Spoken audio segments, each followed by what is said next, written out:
Muy buenas noches a todos. Bienvenidos, les damos la bienvenida. Y de antemano agradecemos que estén acompañándonos esta noche, celebrando la Semana Mundial del Espacio. Y qué más agradable que celebrar aprendiendo sobre ciencias espaciales. Esta noche tenemos 3 invitados que nos hablarán sobre la transferencia tecnológica, es decir, transferencias tecnológicas, constelaciones e influencias de tormentas solares. Les presento a Carlos Heredero, integrante y cofundador de Frontline Science Team, quien ha estado activo en la divulgación de la ciencia alrededor de 25 años y es también presidente y fundador de la organización sin fines de lucro norteamericana Intergalactic Astronomy Educators Fellowship, IGAEF por sus siglas.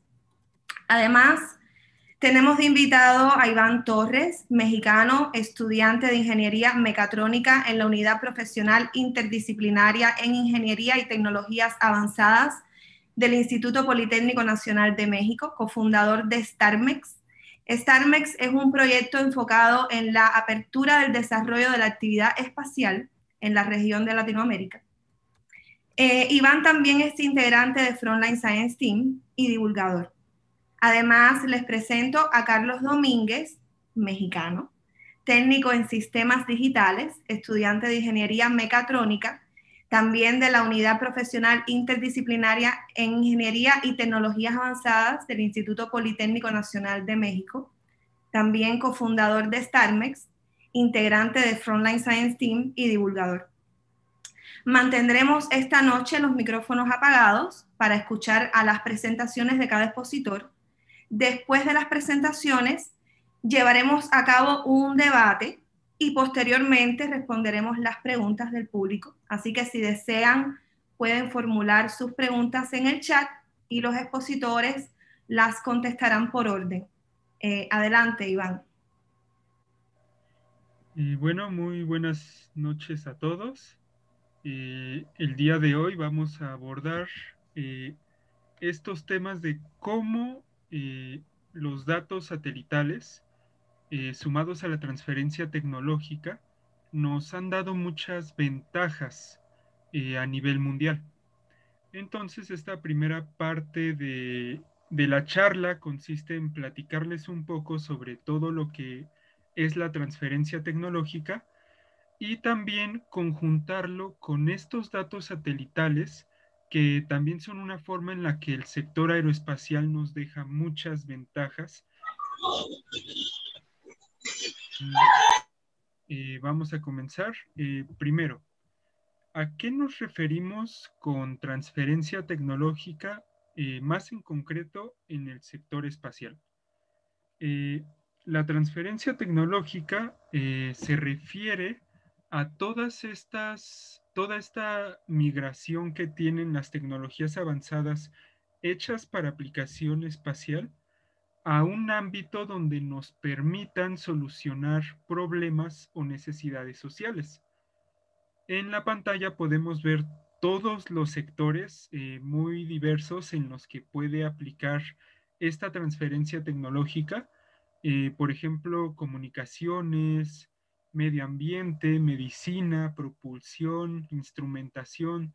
Son tantos campos en los que se pueden aplicar estas tecnologías que nos demuestra que el sector aeroespacial también se centra en soluciones para la Tierra, no solamente soluciones que puedan aplicar a mejorar la vida humana en el espacio. Un ejemplo que puedo dar de esta transferencia tecnológica que se da es un robot llamado RoboClimber. Por ejemplo, este robot puede evitar deslizamientos de tierra en laderas, en particular en Italia. O tenemos otro ejemplo en el que en el tema de instrumentación, este ejemplo se refiere a robots capaces de monitorear todas estas centrales de petróleo en el mar profundo. Y también, bueno, esto es una parte en la ingeniería, pero también tenemos incluso esta transferencia tecnológica en el caso de la medicina, salud y biotecnología. Un ejemplo también es una especie de bomba cardíaca que permite mantener en estado estable a las personas que requieren trasplante de corazón. Y todo esto fue usado con estos simuladores, con tecnologías que se han utilizado justo en el sector aeroespacial. Ahora bien, el uso comercial de tecnologías avanzadas. Ahorita ya di algunos ejemplos de cómo podemos ver reflejadas estas tecnologías avanzadas en soluciones para la mejora de la condición humana en la Tierra. Pero más en concreto tenemos que hay dos formas en las que se puede dar esta transferencia tecnológica, del espacio a la Tierra y de la Tierra al espacio. Esta transferencia tecnológica que se da del espacio a la Tierra se ilustra con los ejemplos que mencioné anteriormente, que también se conocen como spin-offs de una manera muy general, ya que es tal cual eh, el ingresar, el ver cómo estas tecnologías avanzadas pueden llevarse al mercado y verse como forma de soluciones. El caso concreto que puedo dar aquí es el de Orbital Systems. Orbital Systems es una empresa aeroespacial que se enfoca en usar este sistema de reutilización de agua que se tiene en la Estación Espacial Internacional a la vida cotidiana. ¿De qué manera? Pues bueno, proponen un sistema de ducha con el cual aseguran que se puede almacenar o reutilizar hasta el 90% del agua que se usa en una ducha. Entonces, esto sería una transferencia tecnológica del espacio a la Tierra, porque es justo esta tecnología espacial aplicada a la vida cotidiana. El otro caso es en el que tenemos esta transferencia tecnológica no del espacio a la Tierra, sino al revés de la Tierra al espacio. Eh, Otro ejemplo que puedo dar aquí es el caso de dos empresas en conjunto con la Agencia Espacial Italiana. Estas dos empresas son las que están arriba del planeta, la BASA y Argotec, las cuales en conjunto con nuevamente con la Agencia Espacial Italiana desarrollaron un instrumento capaz de darle tal cual café a los astronautas en la Estación Espacial Internacional, de tal forma que en lugar de dar soluciones o tecnologías orientadas a mejorar la vida en el espacio, eh, la vida en la Tierra, ahora estos spinnings se orientan en mejorar la vida en el espacio.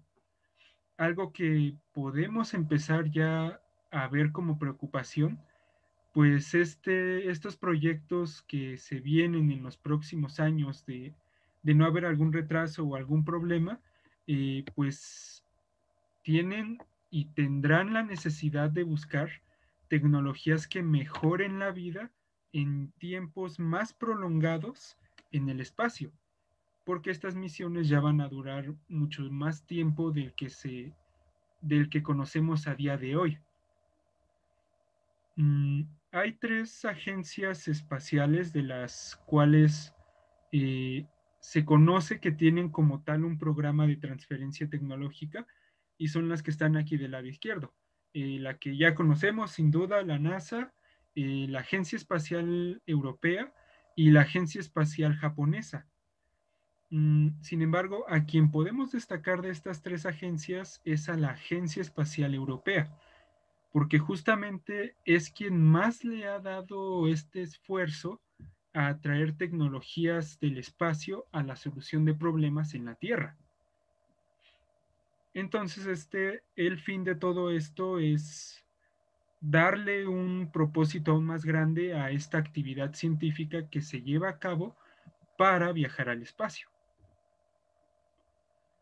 los beneficios de los datos satelitales.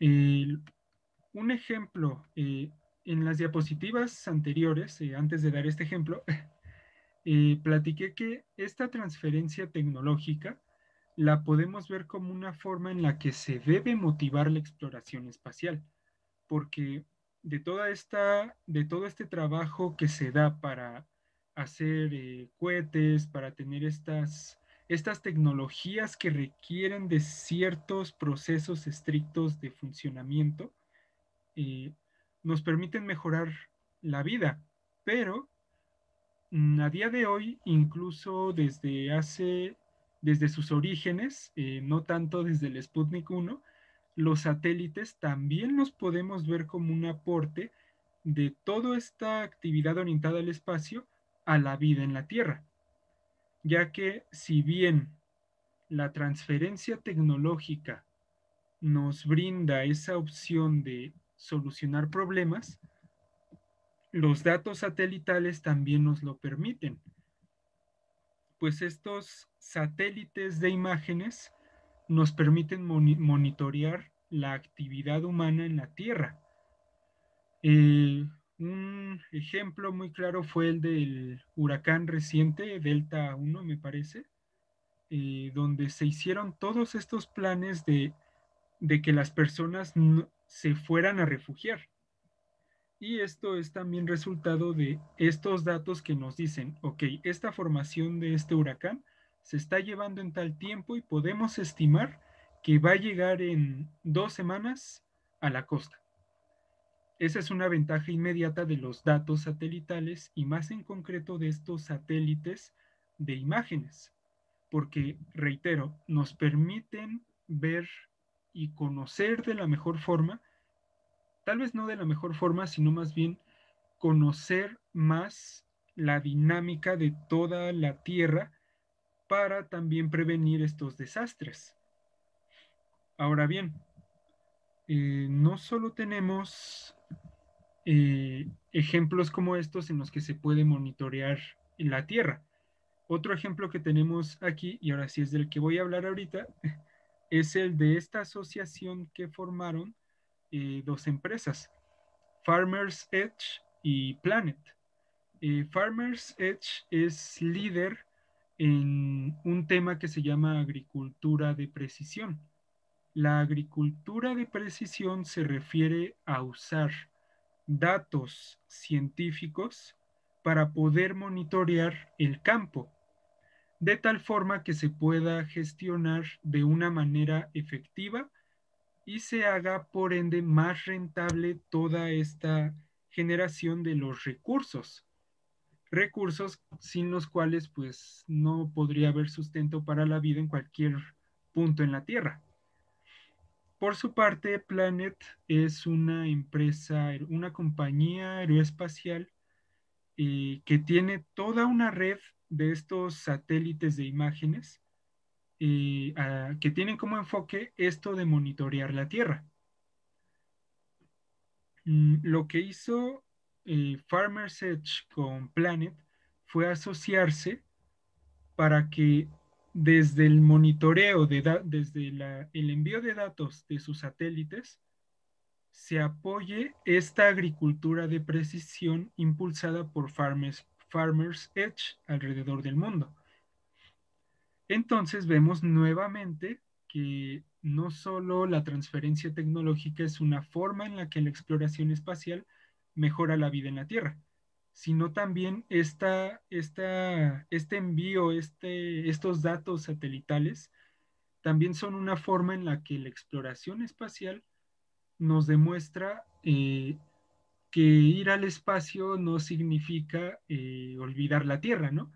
Porque esa es una postura que se ha mencionado mucho contra la exploración espacial en la que se dice, ¿no? Bueno, el futuro de la humanidad está en las estrellas, pero entonces vas a olvidar al hogar, ¿no? Al planeta, ¿no? Pero en realidad vemos con esta transferencia tecnológica y asociaciones como la de Planet y Farmers Edge, que no es así, sino que más bien el motivar la exploración espacial, pues nos va a brindar nuevos caminos, nuevas oportunidades, e incluso una mejora en nuestras vidas, incluso indirectamente. Pero además, no solamente tenemos las ventajas de estos satélites de imágenes, también tenemos estos otros ejemplos en los que se reitera y se reafirma esta ventaja de los datos satelitales y de los satélites en sí.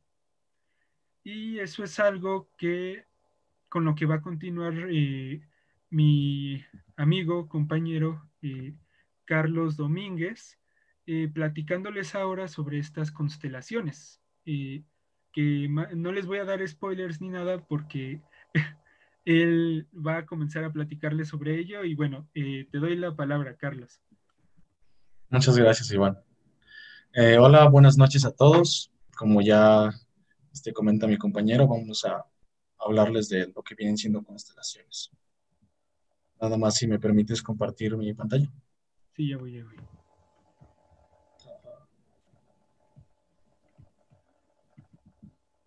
Sí.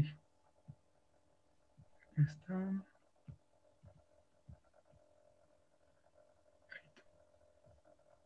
Listo. Gracias.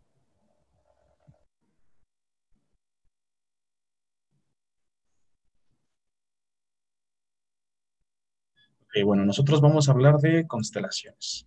En este caso, para tener como un contexto general de lo que han sido los satélites en las últimas décadas, lo que son actualmente y lo que pueden llegar a ser este tipo de constelaciones, escogí dos muy particulares que son la constelación Iridium y la constelación Starlink. Vamos a empezar platicando de la constelación Iridium. Bien, la constelación Iridium fue lanzada el 5 de mayo de 1996. Fueron lanzados 66 satélites repartidos en 9 planos orbitales. El objetivo principal de esta constelación Iridium era brindar un servicio de telecomunicaciones entre dispositivos satelitales, un tipo muy específico de dispositivos que ellos fabricaban en ese entonces. ¿Ah? Sí. ¿Estás por abajo la pena? Sí. Gracias. Bien, esta constelación fue diseñada por Motorola y como les mencioné, fue lanzada en 1997. Su modelo de negocios era más o menos de este estilo. Aquí podemos mostrar el funcionamiento generalizado de lo que es la constelación de Iridium. Era mediante su red de satélites entrelazar dispositivos satelitales móviles eh, que eran de alto coste para ese entonces. Estamos hablando de unos $3,500 de esa época. Entonces, a la par de un año, o sea, al paso de un año, este modelo de negocio se empezó a quebrar y para el año siguiente estaban totalmente en bancarrota, puesto que era de baja velocidad en ese entonces la transmisión de datos y además los costos eran muy altos, ya que no solo era el costo de comprar el dispositivo, también a eso habría que agregarle el costo de la transferencia de datos, ya que cobraban aproximadamente $1.6 por minuto.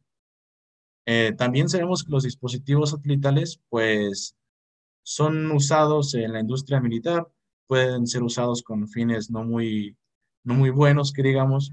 Entonces, en varios países, como Corea, por ejemplo, fue prohibido el uso de estas tecnologías. Entonces, se le pusieron muchos obstáculos al funcionamiento de Iridium.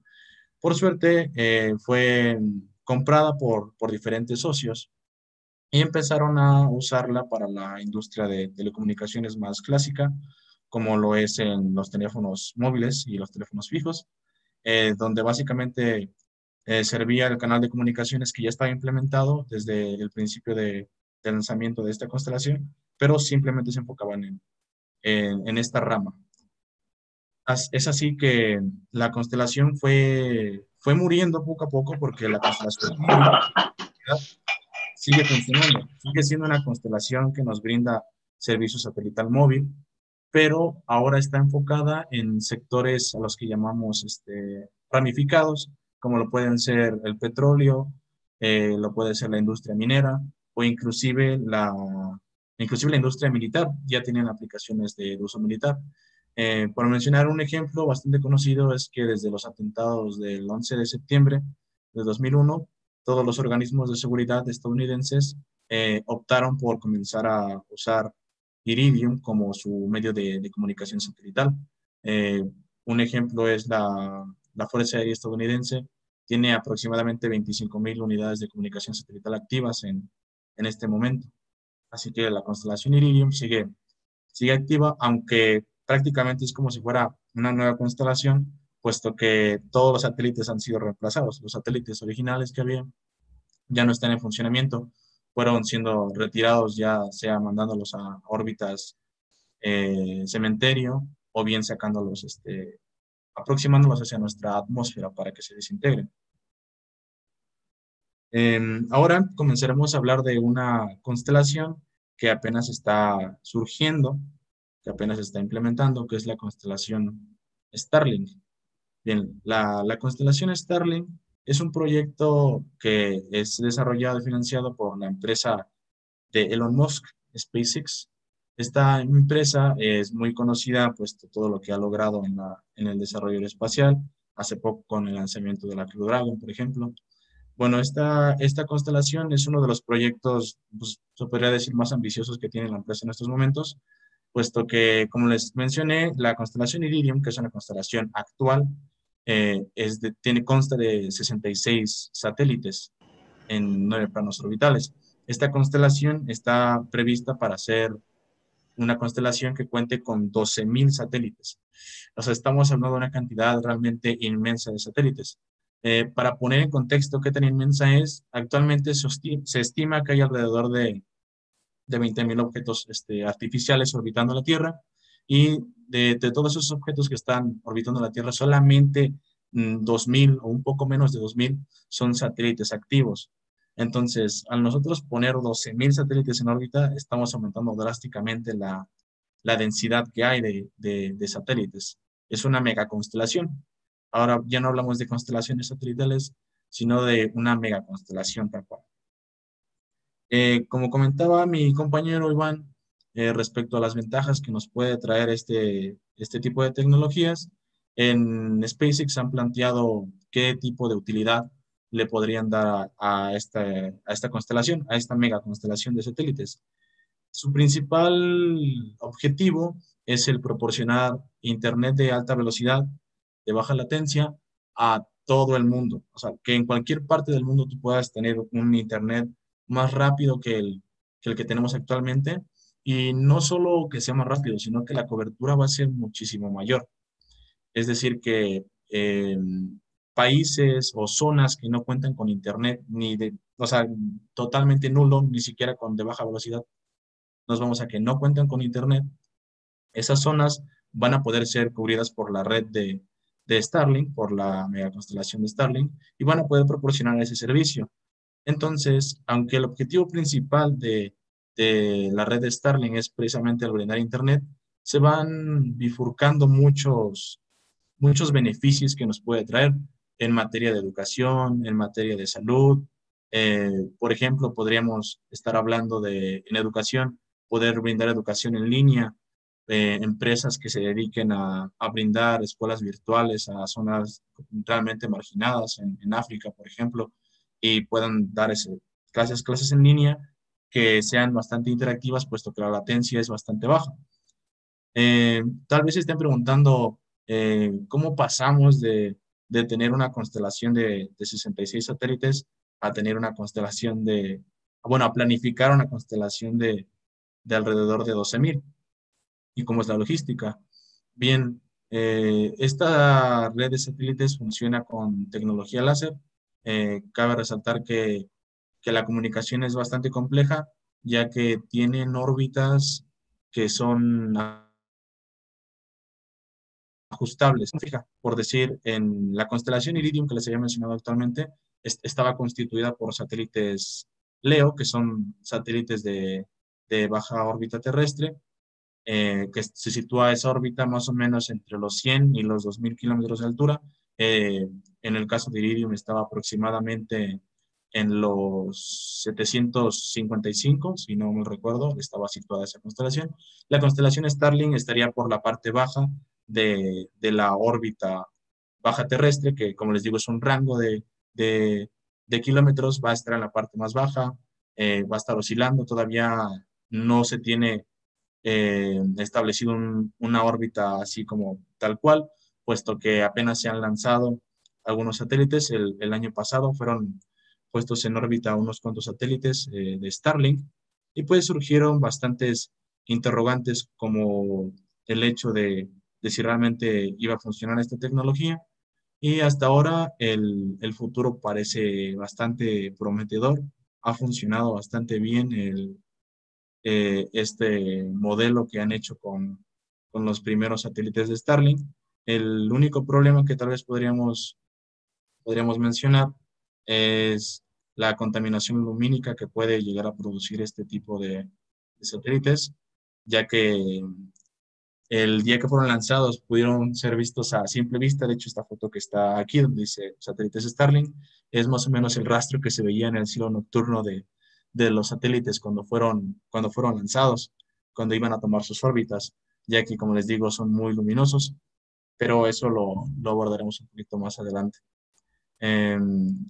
Otra cosa que tenemos que considerar, ya que estamos hablando de una megaconstelación, es la logística que se tiene que llevar. ¿Qué tan difícil es mantener esta constelación activa, ¿no? Hay que agregarle que, que al hecho de tener 12.000 satélites, aparte de la logística que va a requerir, que va a ser demasiado complicada mantener las órbitas de los satélites, los problemas de interferencias con otras constelaciones también se van a hacer presentes, ya que Starlink no es la única constelación que está planeada ser lanzada, sino que también existe OneWeb, por ejemplo, también una constelación por parte de Facebook, la constelación de segunda generación de Iridium, que se llama Iridium Next. Son otras megaconstelaciones que se están planeando lanzar. Entonces, todo este grupo de constelaciones presentan también un riesgo. Y otro factor que tenemos que considerar es el riesgo del espacio. O sea, el tan solo estar en un ambiente tan hostil como es el espacio exterior, ya tenemos muchos problemas. Nos podemos encontrar con problemas de colisiones, por ejemplo, o con otro tipo de problemas que se presentan en el espacio, lo cual me lleva a cederle la palabra a, a Carlos Heredero, miembro fundador de Frontline Science Team. Ok, muchas gracias, Carlos. Recibo la palabra de Carlos. Bueno, voy a compartir la pantalla para comenzar la presentación que me toca. Vamos a dar F5. Ok. ¿Es visible? Pienso que sí. Ok. Bueno, voy a tocar un poco el tema de la parte fea del tema, que son las tormentas solares y los problemas que pueden generar algunas otras influencias también en los sistemas de satélite. Vamos a la próxima diapositiva. Todo el mundo quisiera ver, todos hemos visto estas fotos alguna vez, y muchos quisieran ver esto personalmente. Algunos quizás lo hayan visto, las auroras polares, tanto en la zona sur como en la zona norte del planeta. Son hermosas, son un espectáculo increíble. Las fotos que se ven siempre son maravillosas. Es algo que da envidia, pero no siempre las cosas lindas nos dan buenos resultados. A veces nos pueden dar problemas. Entonces, aquí estamos viendo algunas de las fotos que son realmente, dan envidia entre los fotógrafos a veces, y son para concursos de fotografía. ¿Ok? Entonces, el problema con las auroras es que proceden de la actividad solar. O sea, las auroras no son más que el viento solar, materiales expelidos por el sol que entran en nuestra atmósfera. O sea, a veces se enganchan en los cinturones de Van Allen, los llamados cinturones de Van Allen, y penetran por los polos generalmente. Entonces, esos son partículas lanzadas por el sol con carga eléctrica y que polarizan los gases en la atmósfera y generan estos brillos de diferentes colores en dependencia del gas que sea energizado. Bueno, les voy a hablar sobre el evento de Carrington. Esta fue la primera tormenta solar que fue identificada como tal. O sea, tuvimos un evento aquí en la Tierra, una influencia aquí en la Tierra que logramos identificar por primera vez gracias a este señor de apellido Carrington. Logramos identificar por primera vez que provenía de la actividad del Sol. Entonces, este es uno de los grandes peligros que tiene nuestra civilización en la actualidad. En aquel momento estaba comenzando a usarse el telégrafo. O sea, se habían comenzado a desarrollar las redes de telegrafía, que son, para todos los que no saben un poco de electrónica o de electricidad, eran un par de alambres que conducían electricidad, había una llave telegráfica y del otro lado había un bolígrafo con un papel, una cinta de papel que iba registrando puntitos y rayas, y así se transmitían telegramas muy breves en esa época. Era algo muy elemental. Pero cuando ocurrió esto, que fue en el año 1859, este señor Carrington casualmente estaba observando el Sol en el momento que ocurre una llamarada y él dibuja esto que está aquí, esto que les tengo en esta imagen es un dibujo hecho por este señor justo en el momento que él observó la llamarada. Y ahí lo que está marcado con B, esas zonas que están en blanco, es donde él ve el brillo más grande. Y estaba en presencia de una fulguración solar enorme, la más grande que hemos visto en nuestra sociedad, influenciando en nuestra sociedad. Entonces, esto provocó fallos en las líneas de telégrafo. Para decirlo que los telégrafos no solamente sufrieron cortocircuitos, sino que incluso hubo casos en que los sistemas de telégrafo, estando desconectadas las baterías, podían usar la electricidad que se generara en los cables para enviar mensajes. Hubo operadores que fueron cogidos por la corriente, para decirlo en español, sufrieron shocks por la corriente inducida y bueno, se detectaron las auroras boreales, se vieron incluso hasta en Cuba. O sea, los capitanes de barcos incluso cercanos en el Caribe hicieron registro de observación de auroras boreales. Y, por ejemplo, los mineros en California se despertaron en medio de la noche pensando que estaba amaneciendo. Era tal el brillo que había en el cielo que comenzaron a preparar el café y todo para su jornada laboral. Y habían personas que podían leer el periódico con las luces que se generaban producto de las auroras. Entonces, fue un fenómeno que salió en todos los periódicos, pero cuando esta llamarada, esta tormenta llega aquí a la Tierra, se comenzaron a generar toda una serie de fenómenos. Entonces, aunque no lo crean, ahí está reflejada la Tierra, esa bolita pequeña que hay justo en el centro es la Tierra, ¿ok? Y ahí están dibujados los campos magnéticos y la forma en que interactúan frente a una tormenta solar.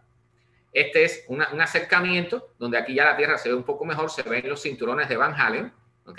Que fueron descubiertos por un científico americano con ese apellido, gracias a satélites. Que de paso hay que decir que los soviéticos se perdieron este descubrimiento a pesar de que lo habían detectado, no supieron identificarlo, pero se genera una onda de choque, cuando viene el viento solar genera una onda de choque que interactúa con el campo magnético terrestre y en dependencia de la potencia de esta llamarada solar, de esta tormenta solar, la magnetósfera terrestre se ve aplastada y esa onda de choque puede acercarse a la atmósfera terrestre considerablemente. Aquí tenemos algunas de las misiones que están en desarrollo, otras que ya están activas, para que tengan una idea de que hay una flota bastante activa observando el Sol, particularmente la sonda Parker, que se ha acercado muchísimo y ha hecho unos pasos escalofriantes por la atmósfera solar. Entonces, en marzo de 1989 tuvimos también una tormenta solar, pero mucho menos intensa. Pero provocó un apagón en Canadá que dejó a 9 millones de personas sin electricidad, en algunos casos durante una semana. O sea, eso es para que tengan una idea de las cosas que pueden ocurrir. Y por supuesto, los satélites que están mucho más expuestos, que son la vanguardia de la civilización en cuanto a los eventos que ocurren en el espacio, pues fueron los primeros que censaron todo esto. Nosotros ahora tenemos una flota bastante importante, pero de todas formas, cualquier aviso que nos den, aunque estén a más de 1 millón de kilómetros de distancia, cualquier aviso que nos pueda dar un satélite de una tormenta de este tipo acercándose a la Tierra, no sería con menos de 45 minutos de antelación. O sea, tendríamos muy poco tiempo para actuar y proteger. Este es un mapa de los posibles daños que pudieran haber en caso de una tormenta de esta misma magnitud que nos afectara ahora en la actualidad. Vean que o sea, Norteamérica sobre todo sufriría en las partes más norte, o sea, lo más cercano al polo, y también incluso la Florida, o sea, toda la costa este pudiera estar en el ojo de la tormenta. Este es un tipo de tormenta que vamos a decirle al final cómo serían los daños. Entonces, los daños con respecto a los satélites están influenciados sobre todo por la cantidad de partículas de alta energía que son emitidas por el Sol en estos eventos y que dañarían los circuitos, las celdas fotovoltaicas, o sea, la generación de energía sería afectada y ha habido satélites que se han visto dañados totalmente, que han tenido que estar fuera de servicio. También, cuando ocurren estas tormentas solares, la atmósfera terrestre se expande y entonces comienza a acelerar la caída de los satélites, o sea, comienza a frenarlos y acelera su caída hacia la Tierra, o sea, les reduce su vida útil. ¿Okay? También se generan efectos en las comunicaciones en los aviones y efectos aquí también, por supuesto, en las redes eléctricas, que son los más graves que tenemos en la superficie, incluyendo eventos de oxidación en tuberías de gasoductos y en cables, y también problemas en cables submarinos, por ejemplo. Entonces, la tormenta de 1989 ya la mencioné, pero el 23 de julio de 2012 tuvimos una tormenta muy intensa que fue lanzada por el Sol, pero por suerte, y fue similar a la del evento del Carrington, pero por suerte se adelantó al paso de la Tierra y en la dirección que fue lanzada, la Tierra llegó a esa posición solo 9 días después.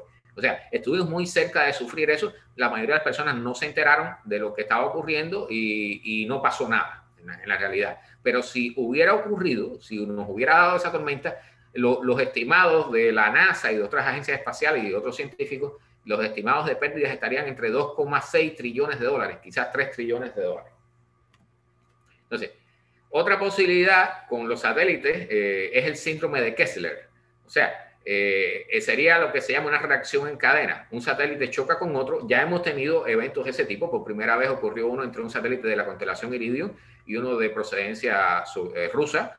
Hemos tenido también pruebas de destrucción de satélites con armas antisatélites, pero la idea de este síndrome de Kessler es que una vez que los restos de un satélite choquen con otro, ese generarían muchos restos que a su vez chocarían con otros satélites y eso sería una reacción en cadena que aumentarían a tal punto la cantidad de desechos en el espacio alrededor de la Tierra que harían inutilizable todo ese espacio para lanzar satélites o naves tripuladas. Entonces, nos obligarían a quedarnos en la Tierra, a dejar de usar tecnologías satelitales porque se comenzarían a destruir unos a otros y no podríamos lanzar misiones tripuladas tampoco. Entonces, sería una desgracia en todo el sentido de la palabra. Esto es algo sumamente serio y ahora, como bien dijo Carlos, que estamos incrementando las constelaciones de satélites a megaconstelaciones, se incrementan los riesgos de que el síndrome de Kessler ocurra. Entonces, estas son una de las tantas advertencias que se están haciendo. ¿Okay? También existe la posibilidad de que micrometeoritos choquen con satélites y generen un fenómeno similar, pero son mucho menores. Entonces, ¿cuánto dependemos de los satélites en nuestra vida diaria? Muchas personas no tienen idea.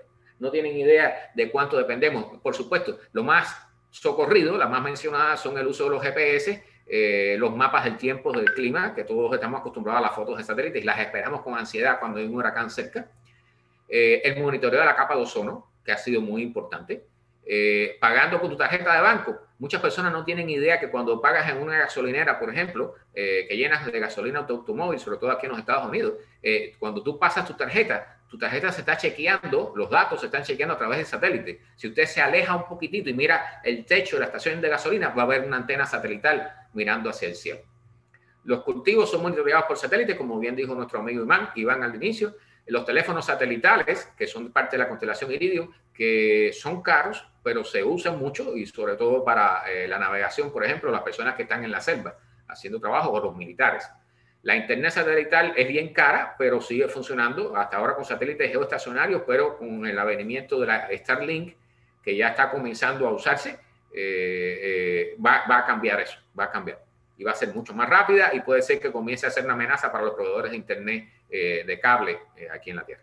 Las comunicaciones para aeronaves, cuando usted usa internet en un avión, está usando satélite. ¿Okay? La televisión por satélite, bueno, ese es el clásico caso que muchos tenemos aquí. DirecTV, por ejemplo, es televisión por satélite. Por eso cuando llueve, cuando hay nubes muy macizas, nubes muy gruesas, pues se comienza a afectar la señal. Los servicios de emergencia para embarcaciones y aviones, por supuesto, eso es una de las partes importantísimas de los satélites. Los ingenieros usan satélites para monitorear carreteras, puentes y construcciones también. Los usos militares son importantísimos, no solo los GPS, o sea, hay un montón, todas las comunicaciones militares se manejan por satélites también, sobre todo a largas distancias y encriptadas, como se dice. Entonces, los usos científicos son muchísimos, desde observación del clima, no solo la meteorología, sino los patrones climáticos son muy importantes, el nivel del mar, la revisión del nivel del mar, las famosas olas asesinas, esas olas enormes que se pensaba que no existían, fueron detectadas por primera vez por satélite y cosas por el estilo. Y el satélite, la radio satelital, la que algunas personas tienen en sus automóviles, también procede de satélite. Entonces, la habilidad para comunicar rápidamente puntos muy dispersos geográficamente es una característica importante de la comunicación por satélite y que podríamos perder bajo una tormenta solar o factores similares. El GPS, que dicho sea de paso, no solo se usa para obtener posiciones, sino también para obtener patrones de tiempo exacto, ¿sí? Que es algo importante para algunas operaciones como lanzamiento de cohetes, por ejemplo. Entonces, ¿cuáles serían las consecuencias de la pérdida de los satélites en una tormenta solar y de todos los problemas que vienen con una tormenta solar, que no son solo la pérdida de los satélites, sino también las pérdidas del suministro de la red de alimentación eléctrica? Les voy a poner un ejemplo. Imagínense que se despierten un día, ustedes se acuestan, apagan sus teléfonos celulares para que no los molesten, se acuestan a dormir, digamos, se dieron unos traguitos, se acuestan muy felices, no se dan cuenta porque cierran las ventanas y tienen las cortinas cerradas y por la noche comienzan a ver auroras polares boreales que se pueden observar claramente en el cielo, pero que si usted tiene cerradas las cortinas no se da cuenta que están ahí. Entonces, se levanta a las 6 de la mañana, quiere hacer una llamada a un familiar o a un amigo por X razón o enviar un mensaje o va a revisar sus mensajes y se da cuenta de momento que el teléfono no funciona, que no arranca. Quiere encender la luz del cuarto y tampoco le funciona la electricidad. Cuando se da cuenta que no tiene electricidad, sale a buscar a ver si encuentra batería, un radio de baterías, por ejemplo, si lo tiene, que ahora muchas personas no lo tienen incluso, y se da cuenta que los radios de batería tampoco funcionan. Y de ahí quiere salir a ver, se da cuenta que el vecindario, la gente está comenzando a alarmarse porque no tienen electricidad, porque no tienen comunicaciones, quieren arrancar su automóvil y tampoco les va a funcionar porque todos nuestros automóviles tienen computadoras. Entonces, en un evento de gran magnitud de tormenta solar, las consecuencias serían incluso peores que esas, por supuesto, porque al faltar la energía, como ocurrió ya en Quebec, en la zona de Canadá, durante cierto tiempo, lo primero que sucede es que se echan a perder todos los alimentos que tenemos congelados en las neveras. Y eso incluye los supermercados, por ejemplo, y los centros de distribución, pero también los hospitales que estarían sin electricidad. Llega un momento en que tienen plantas de emergencia, pero necesitan combustible. Y los sistemas que usan batería, pues se quedarían sin batería a menos de 24 horas. Los hospitales comenzarían a sufrir la falta de electricidad. Tal vez comenzarían a morir personas que requieren de asistencia para respirar, por ejemplo, de ciertos aparatos que pudieran fallar bajo ciertas condiciones. Entonces, tendríamos un caos, porque no habría distribución de gasolina posiblemente. Se estiman que las pérdidas, como ya dije, pudieran ser de 2 o 3 trillones de dólares solamente en los Estados Unidos. En el resto del planeta, pues la cifra sería mucho mayor. Entonces, imagínense despertar bajo un día bajo estas condiciones y se pueden tener una idea de cuán importante es el clima espacial y el desarrollo de satélites y de sistemas de alerta temprana para tratar de protegernos y evitar que haya daños grandes en la sociedad. Entonces, voy a cederle la palabra a nuestra moderadora, a Cristi. Voy a dejar de compartir la pantalla para que dé paso entonces al debate. Buenas noches, pues muy interesantes las intervenciones. Muchas gracias a los tres por su exposición. Y ahora pasaremos al debate. La primera pregunta para el debate es la siguiente.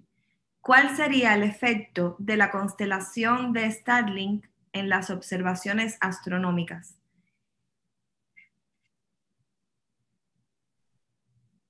Tomo la palabra. Bien, como comenté al final de la presentación, la contaminación lumínica que puede llegar a presentar la constelación de Starlink es bastante grave, puesto que estamos hablando de incrementar muchísimo la densidad de satélites que hay. Actualmente estamos hablando de que habría aproximadamente eh, un satélite por metro cuadrado de cielo, lo que se traduce en que siempre que un astrónomo apunta hacia el cielo, quiere observar algo, por lo menos va a haber un satélite ahí. O sea, siempre va a haber satélites que nos pueden afectar en lo que vienen siendo las observaciones.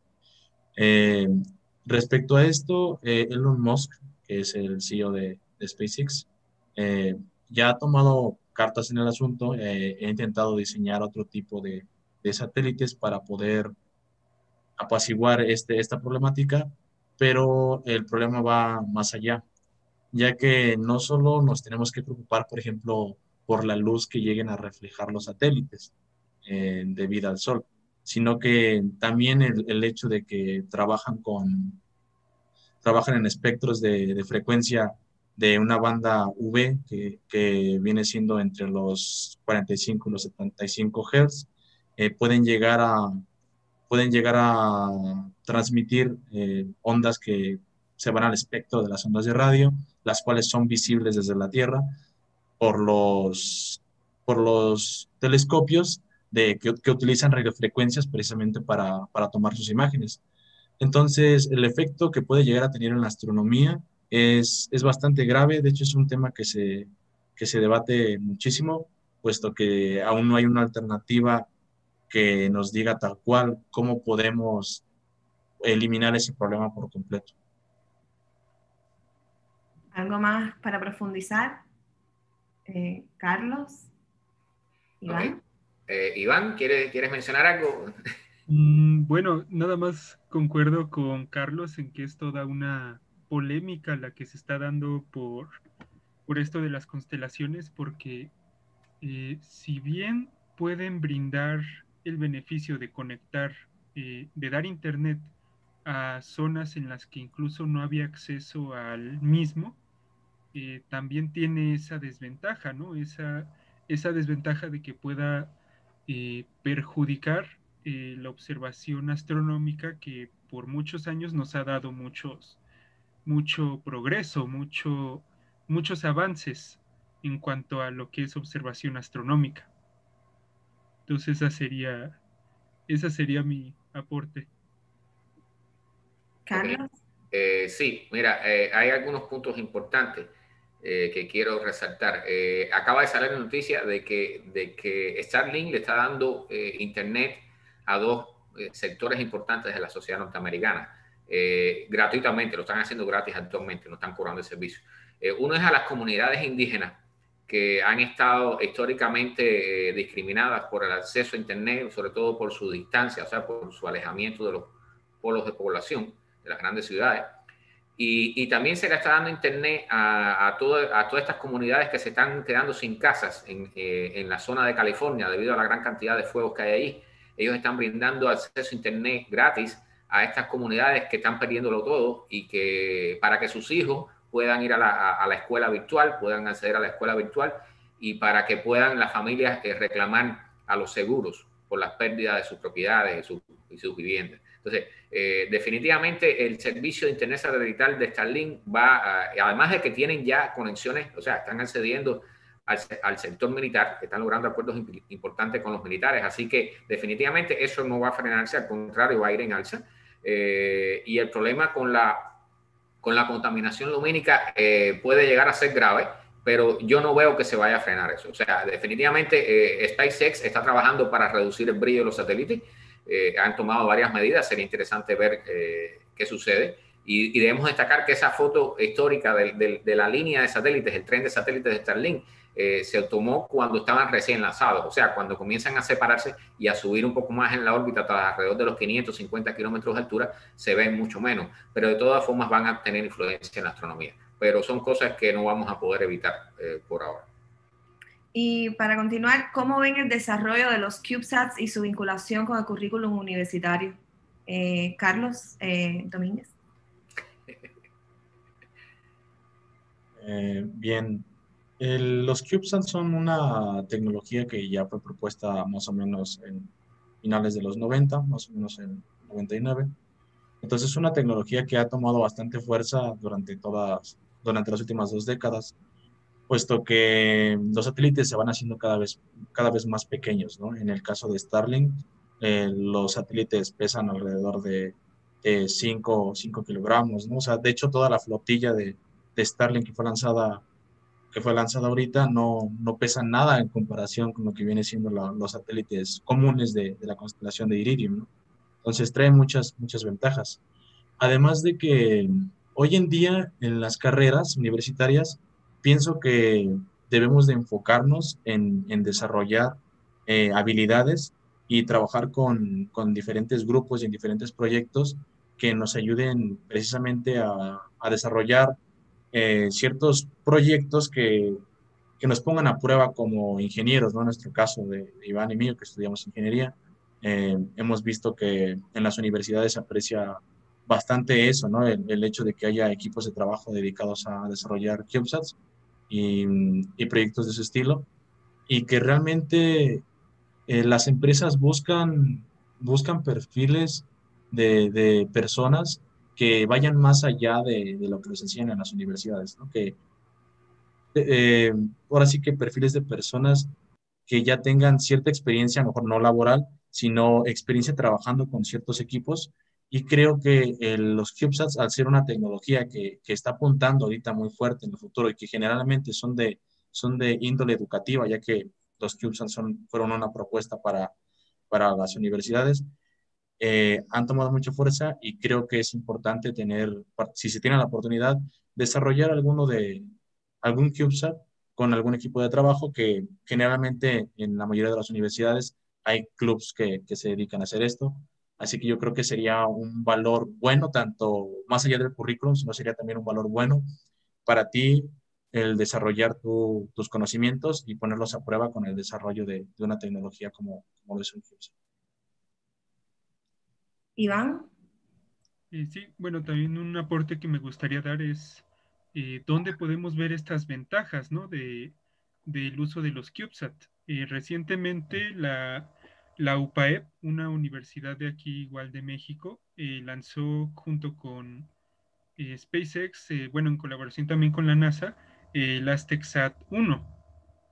Entonces vemos que los CubeSats también son una gran oportunidad de vinculación entre lo que es universidades, entre lo que es la industria, de tal forma que estas vinculaciones permitan, ahora sí que, como a la par del comentario de Carlos, retarnos a ir más allá, retarnos como estudiantes de distintas carreras, a llevarlo a un ámbito a un ámbito real donde ya se pueda ver reflejo de esas ventajas, ¿no?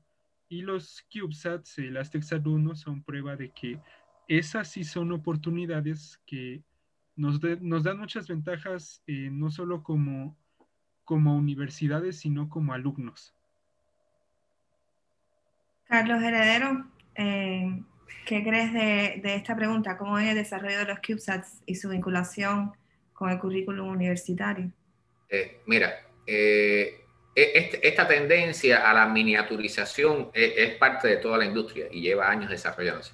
Pienso que es una oportunidad que no se puede perder. O sea, que los estudiantes de todas las universidades en cuanto a la parte de ingeniería, electrónica y desarrollo de materiales y resistencia de materiales y todo ese tipo de cosas, es una oportunidad increíble para elevar sus prácticas y su teoría también. Entonces, incluso ahora tenemos la oportunidad, gracias al desarrollo de los cohetes reusables de SpaceX, ellos están reduciendo muchísimo los costos de lanzamiento. Entonces, antes costaba $10,000 lanzar una libra a la órbita, pero ahora gracias a SpaceX tú puedes, incluso han desarrollado un programa que le llaman Share, de compartir los lanzamientos. O sea, puedes poner muchos satélites en un solo lanzamiento de un cohete y los costos son sumamente bajos para incorporarte a eso. O sea, estamos hablando de que un satélite normal te puede costar más de 50 millones lanzarlo. Entonces, cuando estamos hablando de muchas compañías o grupos pequeños compartiendo los costos de lanzamiento, se pueden reducir muchísimo. Creo que es una oportunidad, incluso para los muchachitos que están interesados, que están comenzando. No hace mucho salió la noticia de un muchachito que había logrado la fisión en el garaje de su casa. O sea, es la oportunidad para que muchachitos que quieran hacer satélites pequeños lo puedan hacer en el garaje de su casa, tener un pequeño taller, desarrollar un satélite que lo que tiene son 10 centímetros prácticamente de arista y incorporarlo a un lanzamiento. O sea, con un poco de apoyo financiero de alguna universidad o de alguna compañía, pueden llegar a poner satélites en el espacio, cosa que no se pensaba en los años 60 ni 70. O sea, esto es algo muy reciente, pero la tendencia realmente es a reducirlo cada vez más y a tener más facilidades de lanzamiento. El tema de que hablaste, Carlos, sobre el financiamiento, crea un poquito de polémica y creo que tiene que ver con esta pregunta que vamos a hacer en estos momentos, y es ¿cuál es la proyección hacia el futuro de los satélites? Porque bueno, también necesitan de economía, ¿no? Pero en este caso en general, además de económico, ¿cuál es la proyección hacia el futuro de los satélites? Bueno, hacia el futuro es seguir reduciendo los tamaños, mejorar la tecnología. Pienso que un punto importante será protegerlos mejor. Mejorar la protección en cuanto a los efectos de las tormentas solares, por ejemplo, de la radiación exterior, y aumentar. Ahora se están desarrollando satélites incluso con celulares Samsung, por ejemplo, se han modificado y se han usado para crear pequeños satélites. Entonces, la tendencia en el futuro, pienso que es a reducir tamaño, a reducir costos y aumentar prestaciones, aumentar la potencia de procesamiento y todas esas cosas. Pero a la misma vez estamos siendo posiblemente más débiles ante cualquier oportunidad de un problema grave como una tormenta solar, por ejemplo. Iván, ¿cuál es tu opinión al respecto? Bueno, concuerdo con Carlos Heredero en que hacia el futuro es una reducción de tamaño y por ende de peso, porque es justo esto lo que le permitirá al sector privado con empresas como SpaceX, Blue Origin o Rocket Lab, e incluso agencias gubernamentales como la NASA, la Agencia Espacial Europea, para poder hacer más constantes los lanzamientos. Aquí, bueno, aprovecho también para mencionar que otra ventaja es, recientemente se hizo un tratado entre Brasil y Estados Unidos para que se pudieran hacer lanzamientos desde la base militar de Alcántara. Entonces, esto también es una gran ventaja para los lanzamientos, porque se requiere de menos combustible conforme te acerques al Ecuador, a la línea del Ecuador, justo porque esta velocidad tangencial que da la rotación de la Tierra le da un empuje mayor a los cohetes. Entonces también es una gran oportunidad que al futuro también se va a sumar con esta reducción de tamaño y peso de los satélites. Y Carlos Domínguez, ¿qué opinas? Bien, pues ahora sí que coincido con ambos en cuanto a la reducción de tamaño y peso. Eso es algo que, como ya mencionó Carlos Heredero, es una tendencia y va a seguir así, puesto que nos trae grandes ventajas.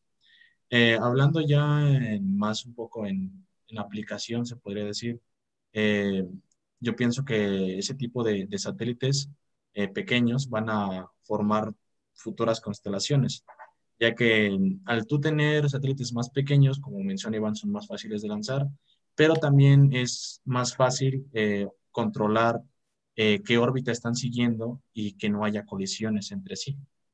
Además de que esto ahora sí que nos abre partida a algo que mencionó Elon Musk en una entrevista, que este tipo de tecnologías en algún futuro podrían llegar a aplicarse incluso en misiones que tengan como objetivo ir a Marte, ¿no? Podrían llevar satélites consigo o podrían ponerlos en órbita, ya que al tener un satélite mucho más pequeño y ahora sí que fácil de transportar, como ya mencionaba Iván, pueda ser posible este tipo del uso de esta tecnología en misiones mucho más complejas, como lo que se tiene planeado a futuro en SpaceX. Pues bueno, ya estas son todas las preguntas para el debate. Creo que estamos listos entonces para responder las preguntas al público. Muchas gracias a los tres por tanta información útil. Y bueno, la primera pregunta que tenemos es de Nicolás. Nicolás nos pregunta y nos dice, me parece interesante la innovación de tal tecnología en el caso de salir al mercado. ¿Será de fácil acceso? Él lo preguntó cuando estabas interviniendo, Iván. Si quisieras contestarla. Sí, bueno, de hecho incluso ya tenemos acceso indirecto a estas tecnologías. Por ejemplo, una tendencia que se dio mucho con la exploración espacial fue la miniaturización de la electrónica, puesto que este tema de reducir el peso de los lanzamientos es muy importante. Entonces, vemos que al menos lo que fue algo derivado de la exploración espacial, la miniaturización de la electrónica, fue lo que nos brindó estos dispositivos. Los celulares, las computadoras, los televisores, incluso ya recientes, son usados pues justo con esta miniaturización de la electrónica. Ahora, si se quiere otro ejemplo, hay una empresa, un spin-off, ya usando la terminología de mencionada, que se dedica a hacer botas o guantes para cuidar para proteger a las personas pues, por ejemplo, en el arreglo del cableado eléctrico. Esta es una prueba también de que estas tecnologías ya tenemos acceso a todas estas tecnologías que pasaron de un enfoque al sector espacial a solucionar un problema aquí en la Tierra.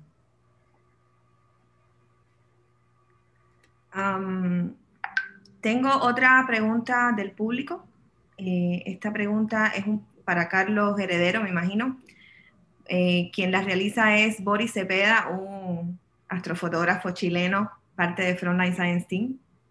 Él pregunta qué tanto se contaminará el cielo con tanta cantidad de satélites, como se quiere poner en órbita más de 1000. Eso influye en las observaciones y la toma de astrofotografías, ya sea a nivel de observatorios de investigación como astrofotógrafos y astrónomos aficionados. ¿Por qué no se puede evitar, acaso, el poder del dinero va por encima de la investigación y la contaminación lumínica y más? Esto fue dirigido a Carlos Heredero. Carlos. Ok, bueno, como bien dije anteriormente, o sea, no es solo el poder del dinero, o sea, en estos momentos ya la constelación Starlink se está usando para fines militares, se están haciendo experimentos para fines militares, se está haciendo uso de ella para los casos de emergencia en los incendios en California, por ejemplo. Como dije, las comunidades indígenas están recibiendo internet, en algunas de ellas por primera vez, gracias a Starlink.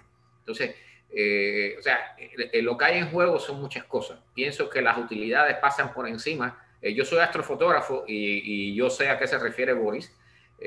Los proyectos grandes, observatorios grandes de campo amplio van a sufrir bastante por esto, pero también sabemos que existe con software, con programas, se puede ajustar un poco esto, tratar de limpiar las imágenes con programas, con programación de computadora. Pero no vamos a poder evitar que esto suceda. O sea, las grandes constelaciones de satélites van a seguir creciendo. Sabemos que Amazon están en eso. Hay otras compañías, no sé si los japoneses se vayan a incorporar, me imagino que en algún momento entren, los rusos seguramente van a querer lanzar alguna y va a ser una competencia. Entonces, definitivamente vamos a perder parte del cielo, totalmente cierto. Y vamos a tener que mejorar los software de tratamiento de imágenes, definitivamente. Tengo una pregunta para Carlos Domínguez y es la siguiente. ¿Qué posibilidades hay de implementar constelaciones similares a Starlink en Marte? Bueno, como ya había mencionado antes, Elon Musk ya había comentado que este tipo de tecnología podría llegarse a aplicar en una misión a Marte. De hecho, es importante resaltar que uno de los usos que se le está dando a Starlink, que es así como a largo plazo, es que sea como un medio de financiación para futuras misiones a Marte, puesto que se va a tener un retorno de dinero por brindar ciertos servicios, esta constelación, se planean usar esos fondos ahora sí que para poder viajar a Marte, puesto que tiene planeado Elon Musk aproximadamente recibir un retorno de inversión de entre 30.000 millones a 50.000 millones por año, lo cual dejaría a SpaceX por encima del presupuesto anual de la NASA, teniendo ahora sí que todo ese dinero pues para poder hacer misiones mucho más complejas y tener la posibilidad de llevar ese tipo de tecnologías hasta Marte. Así que todavía quedan algunos años para que podamos ver algo así, pero creo que es algo bastante posible. El que si no una red así tal cual como Starlink, porque como mencionamos es una mega constelación, sí por lo menos satélites similares a los que constituyen la constelación Starlink. Tengo otra pregunta, es de Ronex y pregunta, ¿el Sol expulsa la tormenta solar en todas direcciones? Carlos Heredero, creo que estaba para ti, que hablaste de las tormentas solares. Bueno, la respuesta es no.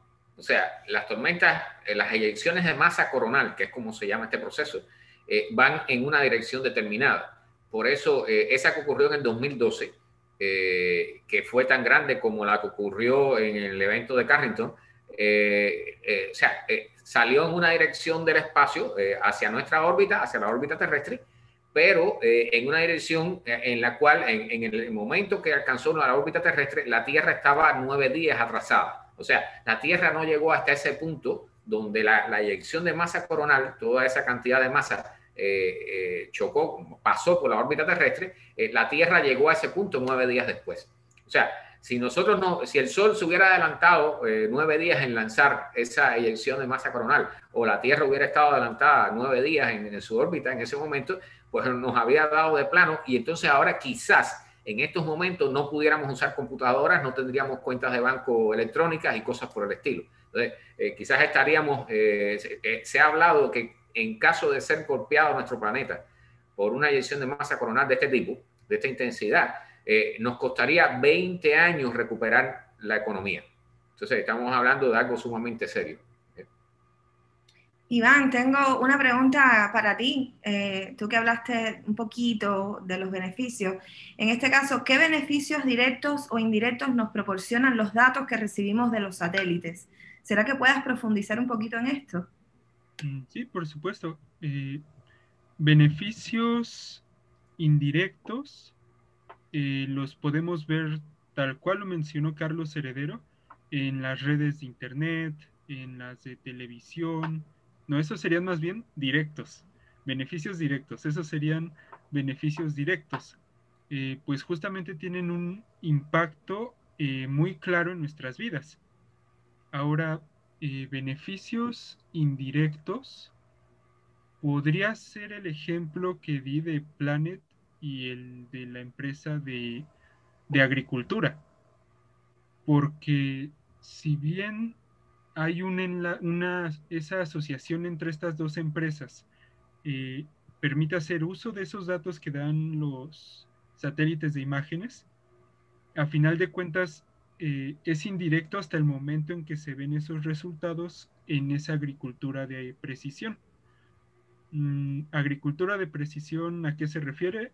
Tal cual como lo mencioné, a usar esta actividad científica, pero ya viéndola en la realidad, viendo a quien siembra, a quien se encarga de gestionar todos los recursos, ya verlo en una tableta, por ejemplo. Entonces ya viéndolo en esta tableta, puede ver estos datos que le proporcionan los satélites de imágenes para darle una mejor gestión a los recursos. Bueno, aquí tengo una pregunta de Patricia. Patricia es también integrante de Frontline Science Team. Y ella pregunta, ¿cuál es su opinión de los satélites 5G y su repercusión en la salud humana? Ok, vamos a tocar el tema de la 5G. O sea, la 5G, hasta donde yo tengo conocimiento, parte de las torres de celulares. O sea, los sistemas de celulares que nosotros usamos en la vida diaria, si usted observa, normalmente nosotros no nos damos cuenta de eso. Si usted va manejando por la ciudad y observa de vez en cuando, en lugar de mirar a la calle, sobre todo si va como acompañante para no tener problemas con la conducción, pero si usted va observando a los costados de la carretera, va a haber torres con muchas antenas rectangulares. Esos son antenas de celulares y eso están regadas por toda la ciudad. Por eso es que se llama celular, porque es una telefonía celular. Entonces, la red de 5G lo que va a hacer es agregar muchas más torres, porque al aumentar, al inicio van a tener la misma frecuencia que usamos ahora. Lo que van a hacer posteriormente va a aumentar, va a usar rangos de frecuencias más altos, pero lo que sí van a hacer es aumentar la cantidad de torres porque se va a reducir el alcance. Entonces van a reducir también un poco la potencia, va a haber ciertas variaciones, pero es importante destacar, sobre todo en el punto que estamos ahora, la 5G que viene, que todavía no la tenemos en muchos lugares habilitada, es similar, usa el mismo rango prácticamente que la 4G que estamos usando, o sea, y la intensidad de campo, que es un punto importante a medir, es similar, a excepción de aquellos que viven muy cerca de las torres, pero eso sigue siendo igual que ahora, o sea, el que vive muy cerca de las torres ahora está recibiendo una intensidad de campo de radiación mayor que el que vive lejano, ¿okay? Hasta ahora no hay evidencia científica de que la 5G o la 4G o la 3G o cualquiera de las señales que hemos usado hasta ahora sean dañinas para la salud. ¿Okay? Sí, hay un estudio que salió muy recientemente de que para los insectos ciertos canales de absorción de sodio en las células pudiera ser dañino para los insectos. O sea, no hay evidencia de que afecte a la población humana o a los animales de órdenes superiores. Entonces, con respecto a los satélites, la señal de 5G generalmente se transmite de torre a torre y se trabaja aquí a nivel terrestre. O sea, incluso si usted vuela en un avión, a la vez que usted sube cierta altura en la atmósfera, va a dejar de recibir la señal de celular, porque la transmisión de las señales de celulares se dirige, para efectos de eficiencia, se dirige hacia donde está la población humana, que es la superficie de la Tierra. ¿Okay? Entonces, cuando usted va a un avión, usted no puede usar el celular normalmente, tiene que depender de la internet del avión. Por eso es que los celulares allá arriba no funcionan sencillamente porque las torres, la transmisión de señal celular va dirigida hacia el piso, no hacia lo alto. ¿Okay? Entonces, no tiene que ver realmente con los satélites, aunque la señal de satélite se puede usar para transmitir datos de internet, por ejemplo, y cosas por el estilo, pero todo está fundamentalmente, la red de celulares está inmersa. Si usted se fija, cuando sale de la ciudad, en regiones alejadas, aunque usted pueda ver todos los satélites que hay sobre el horizonte, no tiene señal de celular. Y eso es porque no hay torres a la vista. Juan Carlos Regueiro, integrante de Frontline también, nos hace la siguiente pregunta. ¿Los planes actuales de limpieza de basura espacial son competentes ante la cantidad enorme de satélites artificiales que se avecinan? Carlos Domínguez, ¿qué crees que puedas contestar esta pregunta? Claro. Bien, el tema de la basura espacial es también un tema bastante controvertido, puesto que, bien, la UNESCO la UNESCO declara que todas las generaciones tienen derecho a una tierra limpia, incluyendo el cielo, ¿no? Y el espacio. Bien, ese tema es bastante controvertido, puesto que no hay planes que se estén implementando actualmente. Todos los satélites tienen protocolos, ¿no? para desecharlos. De hecho, existen las llamadas órbitas cementerio, que es donde mandan a todos los satélites que ya no van a ser usados y andan ahí vagando por el espacio. El hecho de que empecemos a implementar megaconstelaciones hace que la basura espacial sea algo de qué preocuparse aún más, puesto que puede interferir muchísimo más con la operatividad. Entonces, uno de los planes que tienen, por ejemplo, en el caso de Starlink, es que van a reingresar los satélites a la Tierra para que sean destruidos por la atmósfera. O sea, ese es como el plan que tienen ellos ahorita, ¿no? No sacarlos de órbita ni mandarlos a órbita cementerio, sino que directamente reingresarlos hacia la Tierra para que la atmósfera haga su trabajo y reciclar todos los componentes que se funden a muy altas temperaturas. Hay componentes que se funden a más de 2400 grados centígrados y que pueden ser reutilizados para, por ejemplo, para transmisores láser que se utilizan en los satélites Starlink. Entonces, en el caso de Starlink es más que nada como reutilizar y que la Tierra haga su trabajo descomponiendo los satélites. pero no hay tal cuales planes reales de cómo limpiar el espacio. Hay algunos, se podría decir, prototipos o planes que tienen por ahí de tecnologías, por ejemplo, con redes que puedan almacenar basura espacial, con brazos robóticos, cosas por el estilo, pero no, hasta hoy en día no hay un plan real de cómo limpiar el espacio, puesto que es muy, muy difícil y no hay como ese apoyo económico o sea, de una empresa que quiera realmente dedicarse a limpiar el espacio. No, no es algo real tal cual hoy en día. Tenemos otra pregunta de parte de Alberto y pregunta, ¿sí sabes si es cierto que el campo magnético de la Tierra se está debilitando?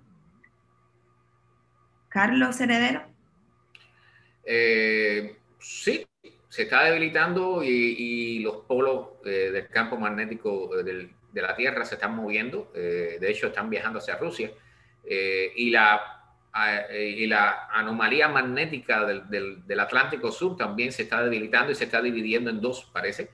Pero, de hecho, uno de los problemas que no hemos mencionado aquí es que cuando los satélites y la Estación Espacial Internacional y el Telescopio Espacial y toda esa gente pasan por encima de la anomalía magnética del Atlántico Sur, a veces se le apagan ciertos circuitos electrónicos para evitar que sean dañados, que estén en uso mientras pasan por allí, porque allí aumenta el nivel de radiación, porque se debilita el campo magnético de la Tierra. Se apagan. La ISS allí se trata de evitar ciertas actividades. Se han visto problemas en laptops. La ISS usa muchas computadoras laptops y se han visto en algunas de ellas que se han afectado ciertos circuitos cuando se pasa sobre la anomalía magnética del Atlántico Sur. Pero por lo demás, no creo que sea grave, aunque hasta donde sabemos, si hay una inversión de los polos magnéticos del campo magnético de la Tierra, ese es un proceso que pudiera durar miles de años, quizás cientos o miles de años. O sea, y en ese intervalo, si se reduce mucho el campo magnético de la Tierra, entonces pudiéramos recibir mayor cantidad de radiación y sí pudiera ser, los cinturones de Van Allen, por ejemplo, se debilitarían. Pudiera ser algo importante a tener en cuenta en el desarrollo de los futuros satélites, por ejemplo. Bueno, tenemos otra pregunta de Adolfo que dice, ¿se estaría legalmente afectando negativamente la soberanía de los países de los cuales se utiliza su espacio aéreo para que funcionen los satélites? ¿Perderían su autonomía en esos aspectos? Iván Torres, ¿qué opinas? Bueno, para responder esta pregunta haré mención del Tratado del Espacio Exterior.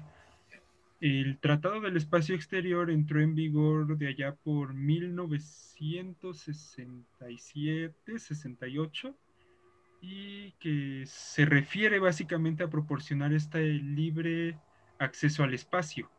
Este libre acceso de tal forma que el espacio exterior y los cuerpos celestes son propiedad conjunta de la humanidad.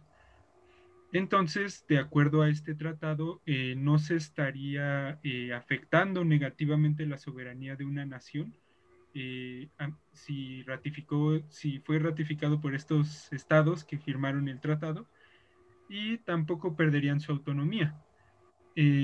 Algo que sí puedo destacar es que no, si bien se tiene el Tratado del Espacio Exterior desde los años 60, no hacen mención concreta de qué pasaría con empresas, con el sector privado que al llegar al espacio. Entonces de ahí queda como que un hueco que debe actualizarse en este tratado, porque como tal no hay una regulación de qué pueda pasar con las empresas ya cuando se encuentren en el espacio. Un ejemplo inmediato es SpaceX, pero un ejemplo a futuro está esta empresa llamada Orbita, no. Bueno, es una empresa que quiere enfocarse a la minería espacial y que quiere llegar al cinturón de asteroides justo para ver cuáles son potenciales de albergar agua y que estos se conviertan como en estaciones. Pero tal cual legalmente no hay una regulación de eso. Pues sí, esa sería la respuesta. Hemos tenido muchas preguntas interesantes esta noche y sé que vamos prácticamente por la mitad de las preguntas y Quería preguntarle a alguno de ustedes, porque he sido bastante directa con las preguntas, si tienen o si desean incrementar o agregarle algo a alguna de otras preguntas que ustedes no hayan contestado, de las cuales se hayan hablado esta noche. Sí, yo quisiera agregar una cosita con respecto a esa última pregunta. Las personas piensan, o sea, cuando tú observas la Tierra desde el espacio, tú lo que ves es un planeta que tiene el 70% de la superficie ocupado por agua y los demás son tierras. Tú no ves las fronteras desde el espacio. O sea, cuando tú observas desde el espacio y ves cualquier foto de la Tierra, tú no ves un mapa político, tú ves un mapa geográfico. Y la parte política está puesta por nosotros en nuestro pequeño dominio aquí en la superficie de la Tierra. Recuerden que nosotros vivimos en el fondo de un océano aéreo, ¿ok? Nosotros somos no somos pececitos en el océano, nosotros somos como esos caracolitos y cangrejitos que andan por el fondo del océano y que no pueden subir a la superficie porque no pueden flotar. Nosotros, la única forma que tenemos de subir es mediante cohetes o mediante aviones o globos, por ejemplo. ¿Okay? Pero nosotros estamos en el fondo de un océano aéreo y ahí hacemos todas nuestras operaciones políticas y económicas. Pero con respecto a las fronteras, el límite de frontera reconocido internacionalmente para todos los estados es a partir de unos 100 kilómetros de altura.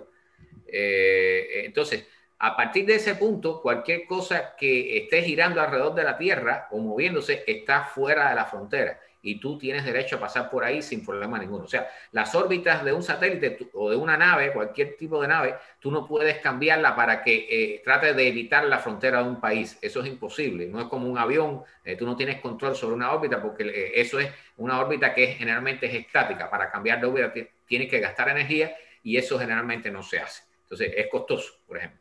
Entonces, es importante destacar siempre que hay límites a partir de los cuales ya la política de los seres humanos no tiene influencia ya cuando entra en el espacio. ¿Okay? Y como bien dijo Iván, o sea, el Tratado del Espacio quedó bien claro en que tú no puedes adueñarte de los cuerpos fuera de la Tierra, incluyendo la Luna, Marte y otros cuerpos, asteroides, por ejemplo, aunque viene un proceso interesante adelante y pienso que el Tratado del Espacio va a tener que modificarse, modernizarse y actualizarse, porque de lo contrario se nos va a quedar obsoleto y se van a comenzar a burlar de él. Estoy recibiendo una pregunta en el privado, de hecho unas cuantas. La siguiente pregunta es, ¿cuáles fueron los primeros datos recibidos por los satélites? Bueno, tal cual, el primer satélite artificial fue el Sputnik, de allá por la carrera espacial, con la Unión Soviética. Si bien el Sputnik es muy conocido por el Bip Bip, que significó que ya había llegado a órbita, también fue enviado para medir, ahora sí que por primera vez, la alta atmósfera y lo que era todo el campo electromagnético de la Tierra. Entonces, podría considerarse como los primeros datos enviados, aunque ya a futuro también hubo, por ejemplo, el Telsat, me parece, si no mal recuerdo. Ese fue el primer satélite que envió datos, pero de telecomunicaciones. Entonces, si hay unos datos que se enviaron por primera vez desde el espacio, desde órbita, fue el Sputnik. Cierto. Carlos Domínguez, tengo una para ti, que dice, ¿qué otras constelaciones similares a Starlink podrían ser lanzadas próximamente? Constelaciones similares a Starlink tenemos, por ejemplo, la Iridium NEXT, que ya había mencionado durante la exposición.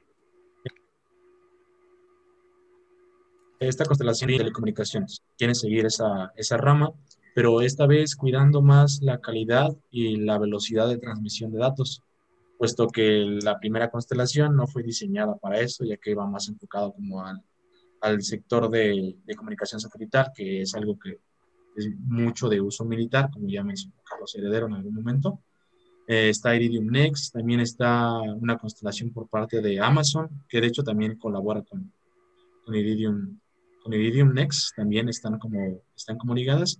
Y hay otras constelaciones que son como planificadas de diversos países, ¿no? Podría incluir Japón, ¿no? Por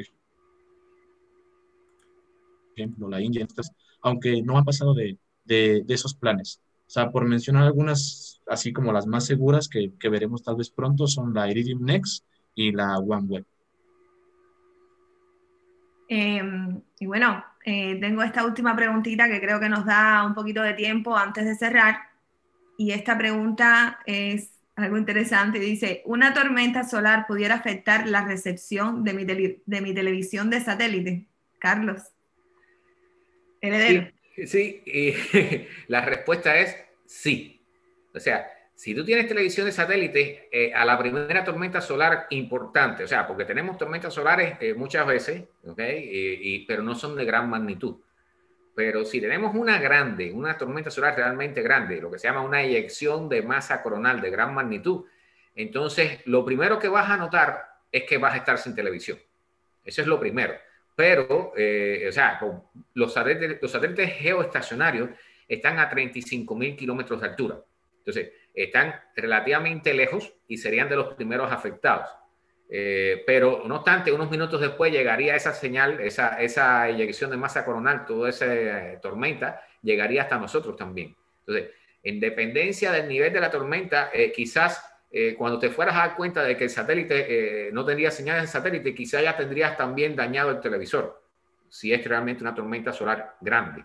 Entonces, nada, hay que esperar. La NASA hizo un estudio no hace mucho que planteaba que, o sea, que no está muy lejos el momento en que nos encontremos con una tormenta solar de gran magnitud, pero eso nadie lo puede prever. Lo más que podemos hacer es, y eso sí es importante decirlo, o sea, cualquier cosa que esté conectada con cables al exterior se va a ver dañada. O sea, una computadora conectada a la corriente, los cables funcionan como antenas. No solamente porque puede suceder que el voltaje en la red suba, es muy probable que suceda, pero si tú desconectas la computadora o el televisor o el refrigerador o lo que sea de la AC, de la corriente, y dejan los cables conectados a ella tirados, o sea, ahí va a haber inducción, van a funcionar como antenas y puede ser que se vean dañados los circuitos más sensibles. Entonces, la única forma de protegerte realmente, y eso es para que nadie se vuelva psicótico con el tema,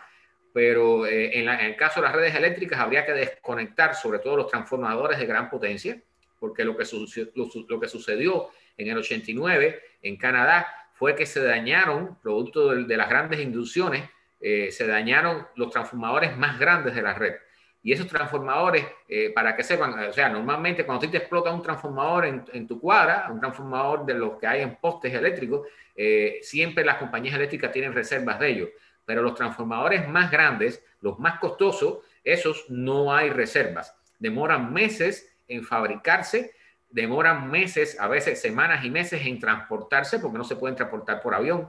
Y son tan grandes que para transportarlos dentro de ciudades, por ejemplo, o en carreteras, hay que estar removiendo los semáforos para que puedan pasarlos por allí. Hay que saber si el terreno soporta el peso. Si se transportan por tren, pues bueno, ya tienen una idea de que también hay que limitar las cosas que estén a la altura por donde va a pasar el tren. Hay toda una serie de consideraciones que implica que la fabricación y el movimiento demora meses. Entonces, si tenemos afectaciones de ese tipo, hay estimaciones de que en los lugares donde afectaría con mayor severidad una tormenta solar, las personas pudieran estar sin electricidad hasta un año por lo menos, sin electricidad. Y bueno, ya son las 10:30 exacto de la noche. Hemos básicamente casi llegado al final. Nos da muchísima pena que no hayamos podido contestar todas las preguntas que tenemos, pero las podemos contestar por email. Nos pueden escribir también para recibir sus preguntas a contact@frontlinescienceteam.com. Ese es nuestro email, contact@frontlinescienceteam.com. Y para los participantes, muchísimas gracias por haber participado esta noche. Iván Torres, Carlos Domínguez, Carlos Heredero, ha sido un placer estar esta noche con ustedes y aprender un poco más sobre satélites y habernos puesto en órbita en este 2020. Si quieren despedirse de todos, aquí tienen el micrófono abierto. Muchas gracias a todos, que tengan buenas noches. Adelante. Bueno, pues decirles a todos muchas gracias por estar aquí. Ha sido hora y media, muy, muy interesante todo. Pienso que hemos disfrutado de una gran presentación. Creo que los muchachos se han lucido y tú, Cristian, también. Y el público, bueno, se ha portado muy bien. Creo que hemos disfrutado la noche del sábado en medio de esta pandemia. Muchas gracias a todos por estar aquí. Carlos, Iván. Bien, yo igual les quiero agradecer por asistir, por estar presentes, en especial esas personas que estuvieron desde el principio y se quedaron a toda la charla. Muchas gracias. Esperemos que se hayan llevado algo de información, que les haya despertado la curiosidad de investigar tal vez más. Hay muchísima más información, mucha más de las que les brindamos aquí. Que esto sea partido a que ustedes investiguen más, ¿no? En cómo involucrarse, por ejemplo, en los CubeSat que comentamos, ¿no? Si es que están estudiando algo o simplemente por querer aprender algo nuevo. Espero que puedan seguir aprendiendo y muchas gracias por acompañarnos. Igual, nuevamente, muchas gracias a todos los que estuvieron desde el principio y pues sí, tal cual motivar este interés por el sector espacial, ¿no? Porque ya se viene y ya estamos en una nueva era de la exploración espacial en la que qué mejor que motivarlo, o sea, motivarlo y aún más en la región de Latinoamérica, que es donde debemos explotar más este tema. Pues siendo así, ya finalizamos esta noche. Que tengan una bonita noche todos y nos vemos en la próxima aventura de Frontline Science Team. Gracias. Hasta luego. Chao. Chao, chao.